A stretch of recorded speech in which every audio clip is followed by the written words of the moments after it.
लेकिन मैं जो दे करके आया हूं 19 दिन पीजीआई में, मैं वो सच्चाई आपको बताना चाहता हूं, सदन के माध्यम से उत्तर प्रदेश को बताना चाहता हूं और सदन के माध्यम से अपने सभी माननीयों को भी बताना चाहता हूं कि कोई गलत फहमी में न रहे। हम तो ये कहेंगे, भगवान से प्रार्थना करेंगे कि किसी को कोरोना ना हो। हमारे ही बगल में, अब हम लोगों के बीच नहीं है, स्वर्गीय चेतन सिंह चौहान जी, मैं 13 नंबर बेड पर था और वो 14 नंबर बेड पर था। अगर नेता सदन सुनेंगे तो आप भी आश्चर्य रह जाएंगे। मैं 11 जुलाई को दोपहर में एडमिट हुआ और माननीय मंत्री जी 11 जुलाई की शाम को 5 बजे एडमिट हुए। और अब मैं जो कहने जा रहा हूं वो दुर्भाग्य है हमारा भी, माननीयों का भी, और जो लोग अस्पताल में भर्ती हो रहे हैं उनका भी। 8 लोगों का वार्ड, माननीय जी, 8 लोगों का वार्ड, जहां 8 कोरोना संक्रमित लोग होते हैं। डॉक्टरों की, नर्सों की और वहां की टीम आती है तो गेट से ही पूछते हैं कि चेतन कौन है। तो माननीय मंत्री जी क्योंकि बहुत सरल थे, उन्होंने हाथ खड़ा किया। टीम आती है, उन्होंने कहा चेतन आपको कब हुआ कोरोना? तो उन्होंने अपनी बात बताई।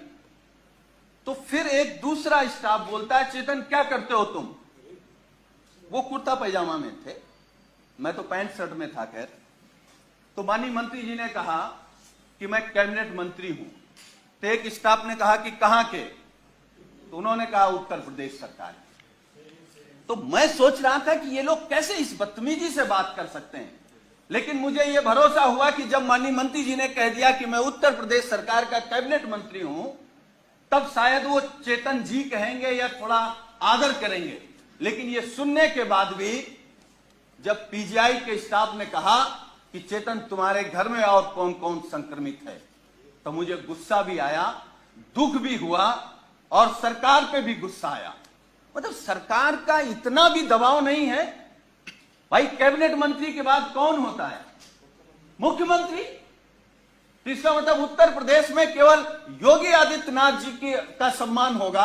अगर शर्मा जी को कोरोना हो गया तो आपके साथ क्या व्यवहार होगा आप सोच नहीं सकते। हम नहीं चाहते, हम तो भगवान से प्रार्थना करेंगे कि आपको नहीं, किसी को ना हो। लेकिन उसके बाद मान्यवर, मुझे जब गुस्सा आया, मैं अपना गुस्सा नहीं रोक पाया, तो मैंने डॉक्टर से कहा कि आप जानते हैं कौन है? चलिए आप नहीं प्रभाव में आ रहे हैं कि ये योगी सरकार के कैबिनेट मंत्री हैं, ये वो हैं जो देश के लिए क्रिकेट खेलते थे। तो उस डॉक्टर ने कहा अच्छा ये वो चेतन है, और ये कहते हुए डॉक्टर और स्टाफ पूरा चला गया। वो 2 दिन तक हमारे बगल में रहे। मतलब वो, मैं ये कह सकता हूं कि जिस घुटन में थे वो माननीय शर्मा जी नहीं महसूस कर सकते।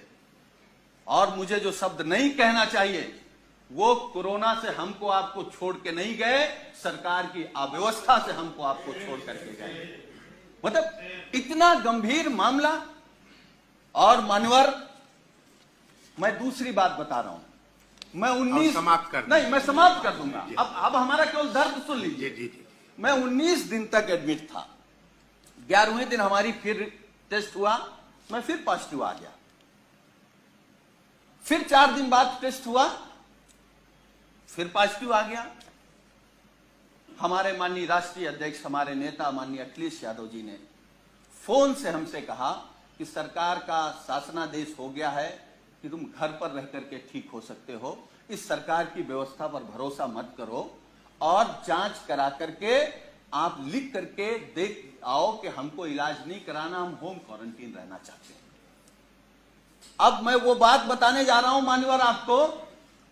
मैंने राष्ट्रीय अध्यक्ष जी से अनुरोध किया कि एक जांच और करा लेते हैं, हो सकता है कि हम निगेटिव आ जाएं। हमारी एक जांच हुई जिसमें मैं पॉजिटिव आया। नर्स ने कहा कि आप पॉजिटिव हैं, डॉक्टर की टीम आई, उन्होंने कहा कि आप पॉजिटिव हैं या नहीं हैं, हमको दूसरा टेस्ट करना पड़ेगा। हमारा सुबह दूसरा टेस्ट हुआ। जब दूसरा टेस्ट हुआ, जब शाम को मैंने कहा कि हमारी रिपोर्ट क्या आई, तो उन्होंने कहा कि आपका रेपर बदल गया था, इसलिए शाम को तीसरा टेस्ट होगा। जब तीसरा टेस्ट हुआ तो सुबह हमने पूछा कि हमारी रिपोर्ट क्या है, तो डॉक्टरों ने कहा कि आपका सैंपल बदल गया है, इसलिए आपका चौथा टेस्ट होगा। हमारा चौथा टेस्ट हुआ। चौथे टेस्ट में मानवर जानते क्या हुआ? जब हमने रिपोर्ट पूछा तो उन्होंने कहा कि आपका फार्म तो वहां चला गया था लेकिन सैंपल नहीं गया है। तो हमने कहा पांचवा कर लो। हमारा पांचवा टेस्ट हुआ। पांचवा टेस्ट हुआ और मैंने लिखित में दिया कि हमको पीजीआई में इलाज नहीं कराना है, हम घर में रहकर के जो सरकार के निर्देश हैं उनको पालन करते हुए हम स्वस्थ हो जाएंगे। मैं पहला पेशेंट हूं सरकार के निर्देश के बाद जो ये लिख करके आया कि मुझे नहीं इलाज कराना। मैं ये नहीं कह रहा हूं कि हम सभी डॉक्टरों पर सवाल खड़ा कर रहे हैं। डॉक्टर भगवान की तरह दिखता, हमको भी 19 दिन भगवान की तरह दिखा और हम भगवान की तरह मानते हैं, लेकिन ये अव्यवस्था आखिर कैसे?